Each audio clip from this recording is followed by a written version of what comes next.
For the past few weeks, I've noticed a subtle shift in Jessica's behavior. It started with small changes, a new wardrobe, a fresh hairstyle, but over time, these adjustments became more pronounced. She's always been beautiful, but recently, there's been meticulous attention to detail in how she presents herself. Each morning, I watch as she spends extra time applying makeup and choosing outfits with a precision I haven't seen before. It's not that I don't appreciate it, but something about it feels off, like a mask she's putting on for someone else. Even more puzzling is her new routine. Jessica has begun leaving the house almost every evening, claiming she's attending yoga classes. At first, I was glad she was taking time for herself, but as the weeks have gone by, the frequency and timing of these classes have started to concern me. The studio she supposedly goes to is a bit far from our house, and it seems odd that her classes would run so late into the night. Last night, I decided to stay up and wait for her return. The house was quiet, and the ticking of the clock seemed louder than usual. When the door finally creaked open, it was already well past midnight. Jessica walked in with a light, almost carefree demeanor, but there was something in her eyes, an excitement maybe, or a secret she wasn't ready to share. "Yoga was great," she said with a smile, her tone too upbeat, too practiced. She brushed off my casual questions about her evening, claiming she had met some new friends at the studio, and they had gone out for coffee afterward. It seemed strange, but I wanted to believe her, so I nodded and let it go. Lately, I find myself lying awake at night, unable to shake the feeling that something isn't right. My mind races with questions and doubts, and I keep coming back to one thought. What is Jessica doing on those evenings away from home? It was a Thursday evening when Jessica burst into the kitchen, waving an envelope with a bright smile. Her enthusiasm was genuine, and for a moment, it felt like the old days when surprises and special occasions were a regular part of our lives. The envelope contained an invitation to a classical music concert from her friend Mary, who had managed to secure tickets for a sold-out performance. Jessica's eyes sparkled with excitement as she read the details aloud. "I've been dying to see this concert," she said, her voice brimming with eagerness. "Mary and I used to talk about it all the time, but we never managed to get tickets. She just texted me and asked if I wanted to go. Of course I said yes." I couldn't help but smile at her joy. Jessica had always had a deep appreciation for classical music, but lately, her busy schedule had kept her away from the concerts she once adored. Seeing her so excited about something she loved brought back a sense of nostalgia for me. It was nice to see her embrace a passion that had been pushed aside for too long. "You should go," I said, trying to sound encouraging. "It's been ages since you went to a concert. I'm glad you're making time for the things you enjoy." Jessica seemed genuinely grateful for my support, and she thanked me with a quick kiss on the cheek before diving into plans for the evening. She spent the next few days talking about the concert, sharing her anticipation, and looking forward to catching up with Mary. The prospect of enjoying a night out, immersed in beautiful music, seemed to bring a sense of renewal to her. On the night of the concert, Jessica was radiant. She wore a new dress that she had picked out specifically for the occasion, and her excitement was palpable. As she prepared to leave, she mentioned that she would be meeting Mary at a nearby cafe before the concert. I wished her a great time and reminded her to enjoy herself. Watching her leave, I felt a pang of contentment mixed with a tinge of unease. It was wonderful to see her so happy and engaged with something she loved, but I couldn't shake the feeling that there was more to these evening outings than she was letting on. As I watched her walk out the door, I hoped that tonight would be just another night of enjoying a cultural event and not the beginning of something more complicated. The front door creaked open just after midnight, and I looked up from the book I had been reading. Jessica entered, her face glowing with the kind of radiance that only comes from a night well spent. She had always had a way of bringing light into a room, but tonight it seemed even more pronounced. I closed the book and set it aside, eager to hear about her evening. "Tom, you wouldn't believe how amazing it was," Jessica said as she hung her coat and kicked off her shoes. Her voice was filled with excitement, and I could see the enthusiasm in her eyes. The performance was stunning. I haven't heard such beautiful music in ages. I smiled, genuinely pleased that she had such a great time. "I'm glad you enjoyed it. You needed a night like that." Jessica nodded enthusiastically and began recounting the details of the concert. She spoke about the orchestra, the pieces they performed, and the exceptional talent of the musicians. But what stood out the most was her description of a particular moment, a chance encounter with a young musician named Joshua. "He was incredible," she said, her eyes sparkling. "I got to speak with him after the concert. He's so talented and passionate about his music. We ended up chatting for a while, and he's friendly and down to earth." I listened attentively, though a part of me felt a slight twinge of discomfort. It wasn't that I minded her meeting new people. It was just that something in her tone suggested a deeper connection. Jessica's recounting was filled with admiration and warmth that I hadn't seen in her conversations about others for a long time. Jessica continued, "Joshua gave me a little behind-the-scenes tour of the concert hall. It was fascinating to hear about his experiences and how he got started in music. We exchanged contact information, and he invited me to future performances. I tried to keep my tone light. Sounds like you made a new friend. I'm sure it was a great experience." Jessica nodded, her smile widening. "Yes, it was. We talked about music, and he even mentioned a few other concerts I should check out. I think it's going to be a wonderful new part of my life." As she continued to gush about the evening, I could see how much this new acquaintance had affected her. There was something in her excitement that went beyond the typical enthusiasm for a good night out. I tried to push my feelings of unease aside, reminding myself that it was just a new friendship. Still, as I watched Jessica glow with happiness, I couldn't help but wonder what else might be coming into her life along with Joshua. As the weeks went by, Jessica's newfound enthusiasm for classical music seemed to blossom into a full-blown passion. The concert with Joshua had ignited something in her, and she began attending more events than ever before. It wasn't just classical music anymore.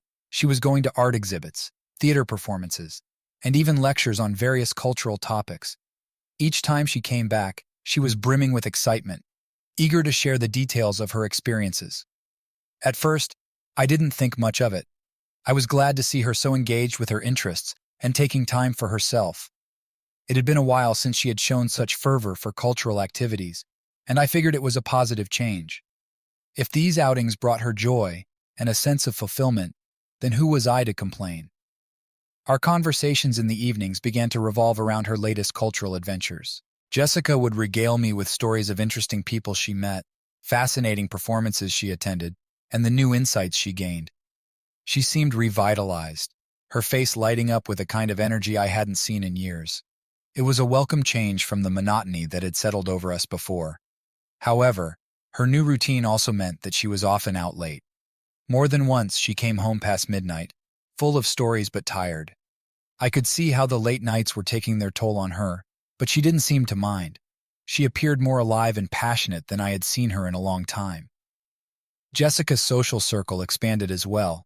She started mentioning new friends and acquaintances she had made at these events, particularly focusing on the people involved in the cultural scene.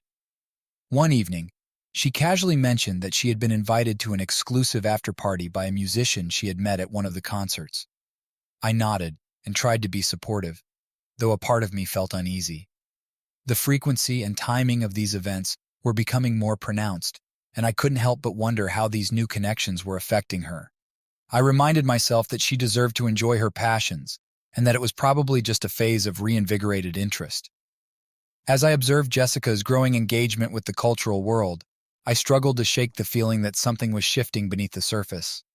Despite my best efforts to remain positive and supportive, I found myself increasingly concerned about the late nights and her growing network of new acquaintances. Yet, I chose to keep my worries to myself, focusing on the fact that she was happy and active in a way that had been missing from her life for so long. As Jessica's cultural activities became more frequent, I began to notice a subtle but significant shift in our relationship. It wasn't just the physical absence of her from home late at night. It was the emotional distance that seemed to grow with each passing week. Our evenings, once filled with shared stories and quiet companionship, had become solitary and distant. She would often come home late, sometimes just before dawn, her eyes tired, but her demeanor still bright with the energy of the evening's events. Each time, she would regale me with tales of her latest adventures, but her excitement felt more like a performance than a genuine connection. Conversations that used to be warm and personal were now tinged with a formality that was hard to ignore.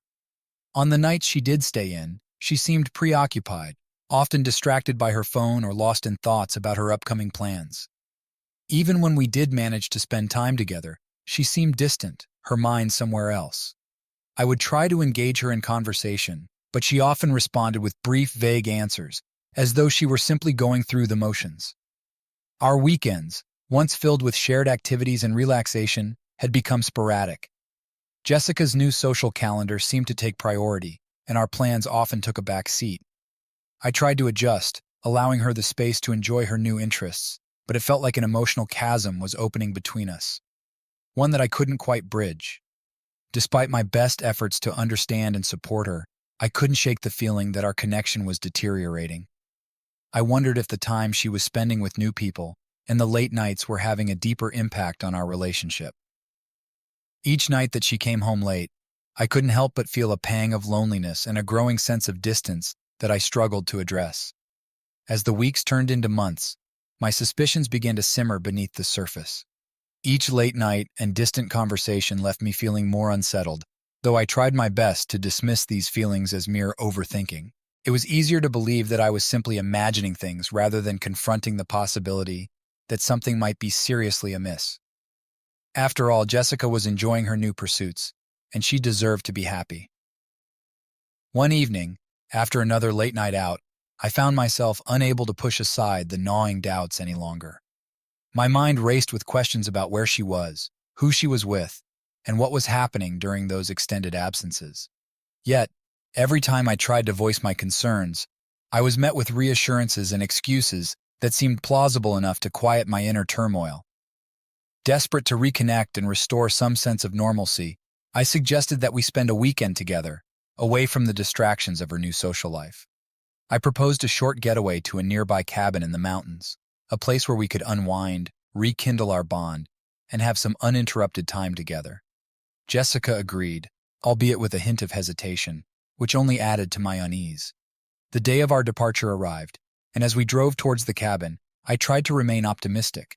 I envisioned us rediscovering the joy we once shared, but underneath my hopeful facade, I was troubled. Jessica seemed a bit distracted, scrolling through her phone and occasionally glancing out the window, lost in thought. Once we reached the cabin, I made an effort to create a relaxing atmosphere. We went for walks, cooked meals together, and tried to engage in meaningful conversations. Despite my attempts, there was an underlying tension that I couldn't ignore. Jessica was physically present, but emotionally, she seemed distant, her mind often drifting to something I couldn't quite grasp. By the end of the weekend, I found myself more confused than ever. While the time away had offered a reprieve from the routine, it hadn't resolved the doubts that had been growing inside me. I wanted to believe that our relationship could be fixed, that this getaway was a step towards healing, but the lingering uncertainty made it clear that the issues between us were deeper than I had hoped. As we returned home, I was left with a renewed sense of unease. I couldn't shake the feeling that our problems were more than just miscommunication or temporary distance. Despite my best efforts to convince myself otherwise, the doubts continued to loom large, making it harder to ignore the possibility that there was something more significant at play. It was a quiet evening at home, and I was lounging in the living room, flipping through the channels on TV. Jessica had gone to the kitchen to prepare dinner, and everything seemed calm. That was until I heard her phone vibrate on the coffee table. She was in the middle of a conversation with me, but the sound of her phone buzzing caught my attention.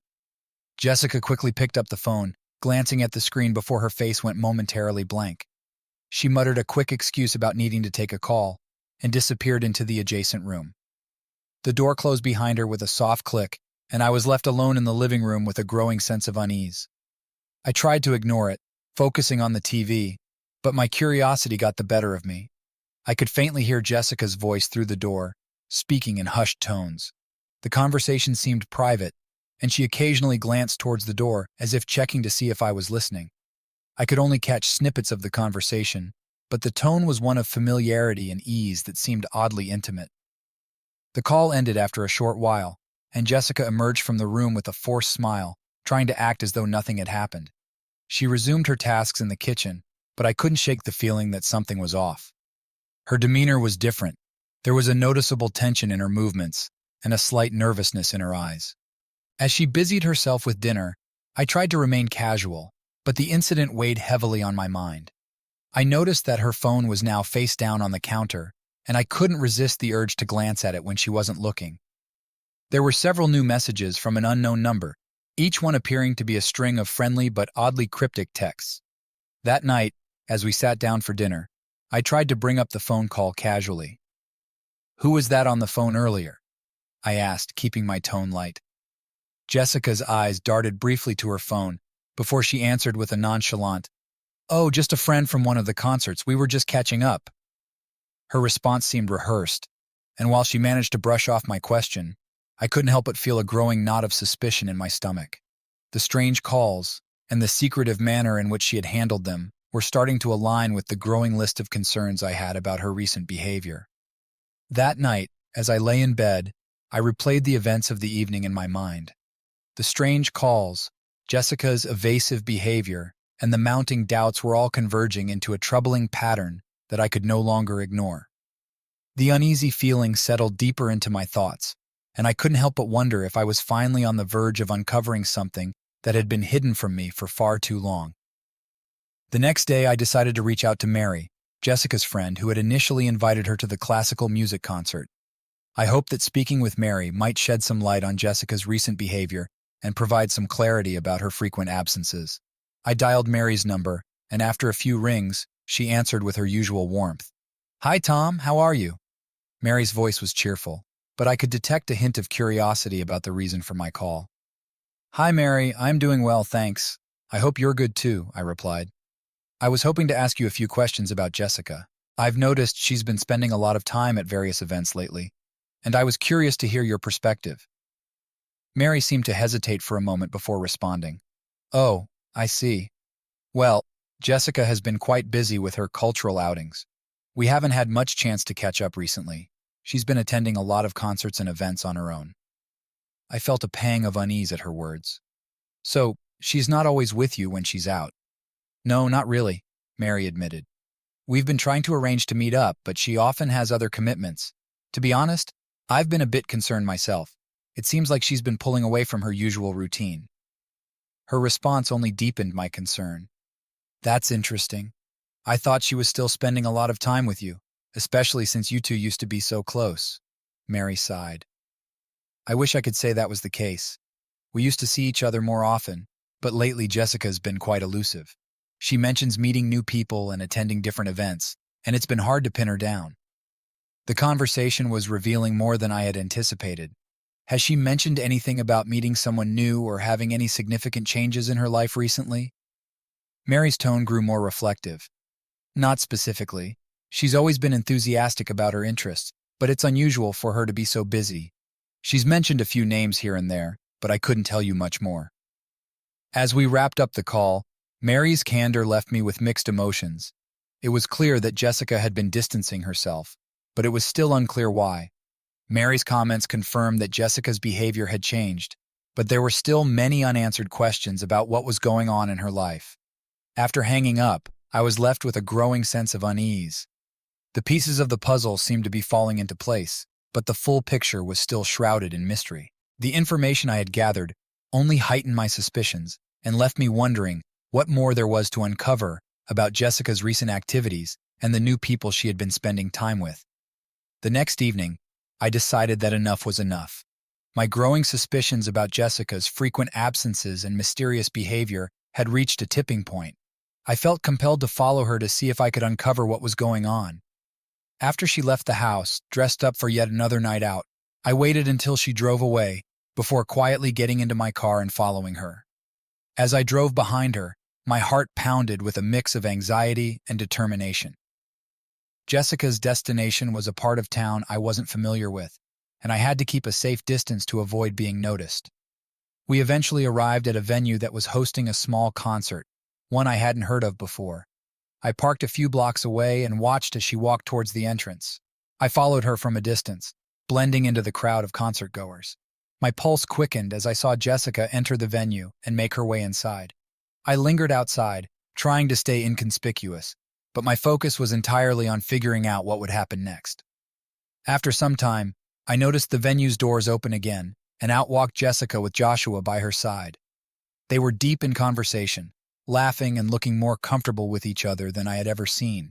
Joshua was the young musician Jessica had talked about, and seeing him now only confirmed that he was more involved in her life than I had initially thought.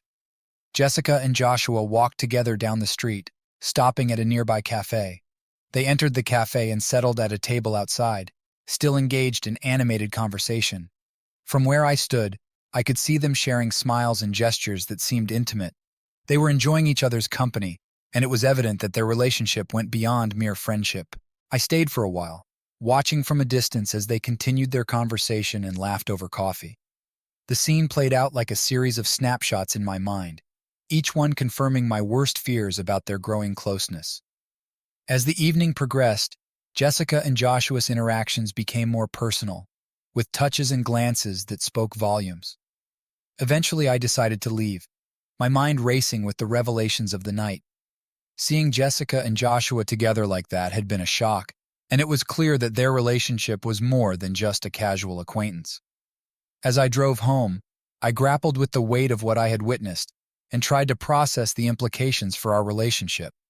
The confrontation with this new reality left me feeling more lost and uncertain than ever before.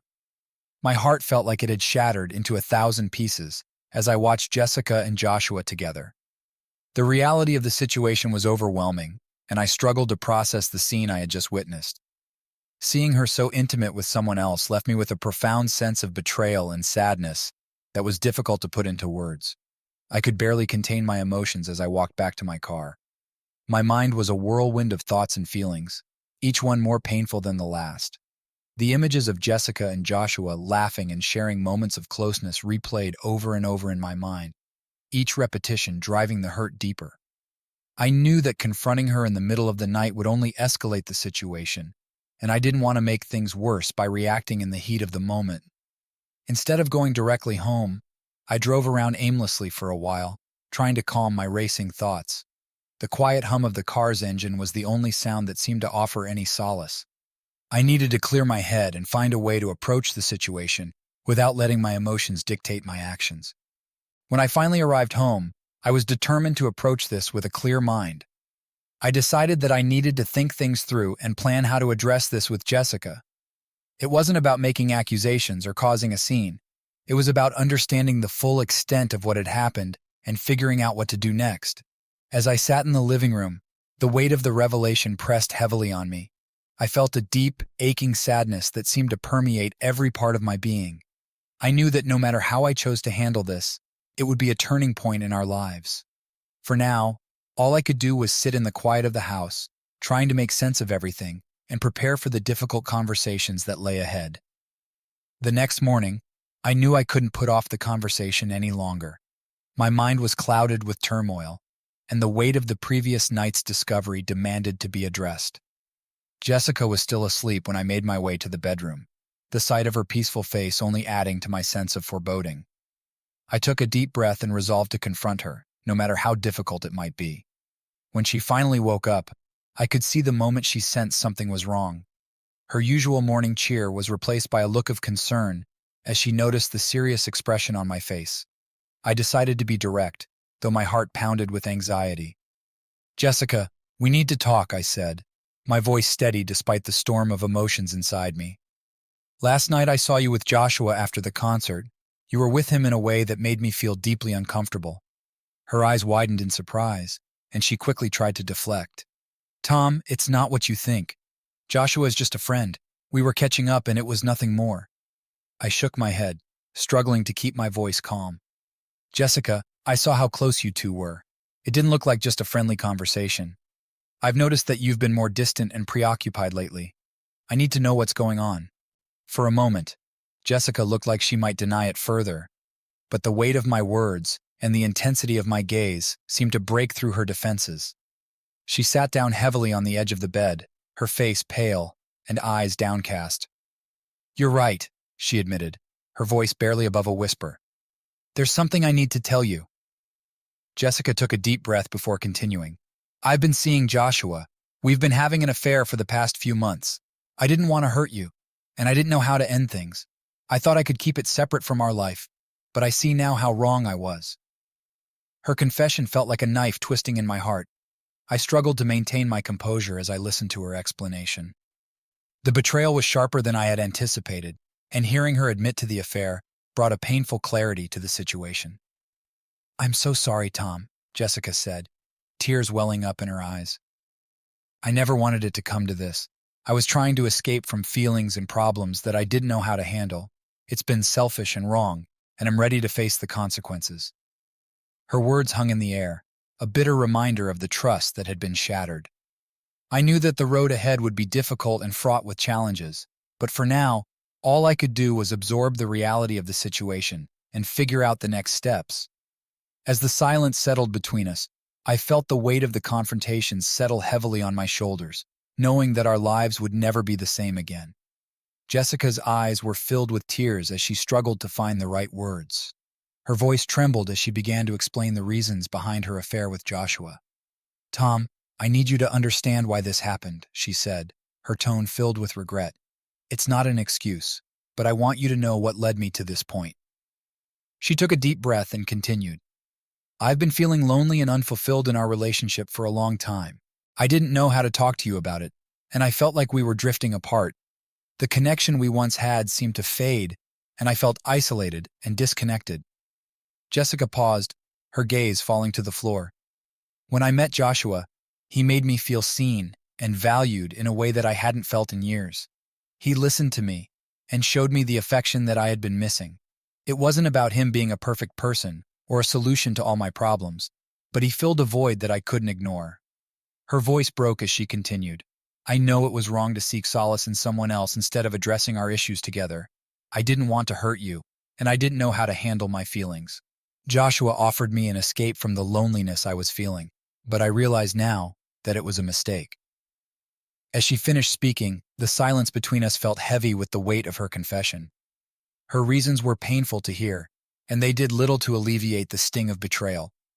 I understood her feelings of loneliness, but the choice she made had irrevocably altered the course of our lives. After Jessica's heartfelt explanation, the room was enveloped in a heavy silence. We both sat there, grappling with the enormity of what had been revealed. It was clear that the foundation of our relationship had been shaken, and the path forward seemed uncertain and fraught with emotional weight. Jessica's voice was filled with sorrow as she continued. "Tom, I'm so sorry for everything. I should have been honest with you about how I was feeling instead of turning to someone else. I know my actions have hurt you deeply, and I'm truly sorry for the pain I've caused." I looked at her, my heart aching with a mixture of sadness and frustration. "Jessica, I appreciate your apology, but I need to understand how we ended up here. We used to be so close, but something went wrong along the way. What was it that drove us apart?" Jessica's eyes were filled with tears as she struggled to answer. "I think we both got caught up in our own lives and neglected our relationship. I didn't realize how much I needed to communicate with you about my feelings and needs. I kept hoping things would get better on their own, but instead, we grew further apart." I nodded, feeling the sting of her words. I've sensed that we were drifting apart too, but I didn't know how to address it. I thought we were just going through a rough patch, but I see now that there were deeper issues we weren't confronting. Jessica reached out, her hand trembling as she placed it on mine. "I want to fix this, Tom. I want to work through our issues and rebuild what we had. I know it won't be easy, but I'm willing to try if you are." Her words were sincere, but they did little to dispel the doubts that had taken root in my mind. The pain of betrayal was still fresh, and the idea of rebuilding trust seemed almost insurmountable. I knew that forgiveness and healing would take time, and I wasn't sure if I was ready to commit to that process. As I looked at Jessica, I felt a profound sadness. Our marriage had once been a source of joy and strength, but now it was marred by betrayal and hurt. I understood that repairing our relationship would require both of us to confront our past mistakes and work towards a new beginning. Yet, as I contemplated the future, I couldn't shake the feeling that this might be the end of our journey together. The road ahead was uncertain, and the weight of our decisions loomed large over both of us. The weight of our conversation hung heavy in the air as Jessica and I sat in silence, each lost in our thoughts. The realization that our relationship was at a crossroads had settled in, and the need for clarity was becoming increasingly urgent. We both knew that we needed time to process our feelings and decide the best path forward. Finally, I broke the silence with a quiet, resolute tone. Jessica, I think we need some time apart. We both need space to reflect on what's happened and what we truly want moving forward. I don't want to make any decisions in the heat of the moment. Jessica nodded, her expression one of resignation and sadness. I agree, Tom. We need to step back and think things through. We've both been caught up in emotions, and a break might give us the perspective we need to understand where we stand. We agreed that the separation would be temporary, allowing each of us the space to examine our feelings and consider whether we wanted to rebuild our relationship or move on. Jessica would stay with a friend for a while I would remain at home, trying to make sense of everything. As we made these arrangements, there was an unspoken understanding that this time apart was necessary, though it came with its own set of challenges. The separation was not about ending our marriage, but about giving us the chance to heal and make informed decisions about our future. As Jessica gathered her things and prepared to leave, I felt a deep sense of melancholy. The thought of her being away was painful, but it also felt like the only way to gain the clarity we both needed. With a final solemn embrace, we parted ways, each of us carrying the weight of our decisions and the hope for a clearer path ahead. The days of separation were a whirlwind of emotions and introspection. With Jessica away, I found myself grappling with the reality of our situation, using this time to reflect on my role in the unraveling of our relationship. The quiet of the house was both a comfort and a challenge, offering me the space to think, but also amplifying the sense of loss and regret. I spent my days revisiting moments from our past, analyzing the patterns and behaviors that may have contributed to our current predicament. I realized that while Jessica's actions were hurtful, I too had been part of the problem. I had been so focused on the demands of work and our daily routines that I hadn't noticed the growing distance between us. I began to see how my neglect had fueled her feelings of loneliness and dissatisfaction. As I worked through my reflections, I also acknowledged areas where I could have been more attentive and communicative.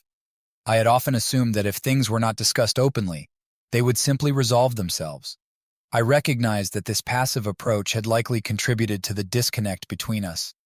It was a painful realization, but it was clear that understanding these mistakes was crucial for any potential reconciliation. Meanwhile, Jessica was also coming to terms with her shortcomings. Through conversations with her friend Mary and in her reflections, she began to understand the gravity of her actions. She had recognized that her decision to turn to Joshua was not just about seeking comfort, but also a way to escape from facing the unresolved issues in our marriage. Jessica acknowledged that she had not been honest with herself or with me about her needs and feelings. In her time away, Jessica reached out to me via text occasionally, sharing her thoughts and apologies. Her messages were heartfelt, expressing regret for the choices she made and a desire to understand how we had both contributed to the problems in our relationship. It was evident that she was grappling with her own set of realizations and trying to find a path to make amends. The process of self-analysis was not easy for either of us, but it was necessary. As we reflected on our roles in the breakdown of our marriage, it became clear that both personal growth and mutual understanding were essential for any hope of moving forward. The separation was proving to be a time of painful honesty, but it was also offering us the chance to confront our mistakes and envision a different future. As the days passed, I began to sense a sliver of hope amid the sadness. The self-reflection led to deeper insights, and while the road ahead was uncertain, the commitment to understanding and growth provided a glimmer of possibility for healing and rebuilding our relationship. Months had passed since our separation, each day marked by intense reflection and gradual healing. The distance had provided both Jessica and me with the space needed to understand ourselves and our relationship more deeply. With the time for introspection coming to an end, we decided it was time to meet and discuss our future. We chose a quiet cafe, a neutral space where we could talk openly without the weight of our everyday environment hanging over us. As I arrived, I was filled with a mix of apprehension and hope. Seeing Jessica again was both comforting and daunting, knowing that this meeting would determine the next steps in our relationship. When Jessica walked in, there was a moment of silent acknowledgement before we greeted each other with a tentative hug. We took our seats and I could see the same mixture of emotions reflected in her eyes. We both knew that this conversation was crucial and that we had to approach it with honesty and openness. Tom, I've had a lot of time to think about what went wrong and what I want moving forward, Jessica began, her voice steady but tinged with emotion. I've come to understand that we both made mistakes, and that's part of what led us here. But I also believe that we have a chance to rebuild, if we're willing to put in the work. I nodded, feeling a sense of cautious optimism. I agree, Jessica. We've both learned a lot during our time apart. I've realized my shortcomings and how I could have been more present and communicative. I'm ready to try again, but it's clear that we need to approach this with a new perspective. We spent the next hour discussing our insights and the lessons we had learned. We acknowledged the importance of communication, honesty, and effort in maintaining a healthy relationship. Both of us were committed to working through the issues that had led to our estrangement, and we agreed that starting over with a clean slate was the best approach. Our decision was not made lightly, and we both understood that the road ahead would be challenging. Rebuilding trust and intimacy would take time and patience, but the commitment we felt towards each other was genuine. We planned to seek couples counseling to help guide us through the process and to ensure that we had the tools to navigate our renewed relationship. As we finished our discussion and prepared to leave, there was a sense of relief and renewed hope. We were both eager to begin this new chapter, armed with the understanding and experience we had gained from our time apart. Our future was still uncertain, but the prospect of facing it together, with a deeper awareness and commitment, offered a glimmer of hope for a stronger, more resilient relationship.